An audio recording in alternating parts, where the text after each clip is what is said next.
જામનગરમાં આવેલી જેજી હોસ્પિટલમાં શંકાસ્પદ ચાંદીપુરા વાયરસથી 12 દર્દીનું મોત થયું છે। શહેરમાં ચાંદીપુરા વાયરસના 3 શંકાસ્પદ કેસ નોંધાયા છે, જ્યારે 18મી જુલાઈના રોજ 2 શંકાસ્પદ કેસ નોંધાયા। નવા 3 દર્દીમાંથી એક 12 દર્દીનું મોત થયું છે। તમામ 4 દર્દીઓને આઈસીયુમાં દાખલ કરવામાં આવ્યા છે। જે બાળકનું મોત થયું છે તેના માતા પિતા દેવભૂમિ દ્વારકા જિલ્લાના વતની છે। આ સાથે જ દાખલ થયેલા 3 દર્દીઓની સ્થિતિ ગંભીર હોવાનું પણ જાણવા મળ્યું છે।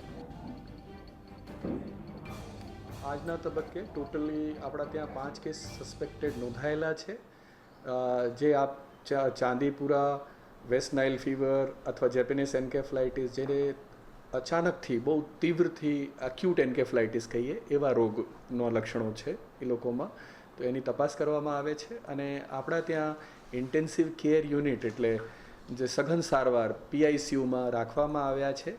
આ બધા બાળકો છે અને એમને સારામાં સારું પીડિયાટ્રિક્સ ડિપાર્ટમેન્ટ તરફથી ઓક્સિજન, પાઇન્ટ્સ, એન્ટી કન્વલ્સન્ટ્સ એવી બધી સારવાર આપવામાં આવી રહી છે। અને ગઈકાલે એક દર્દીનું આપણા ત્યાં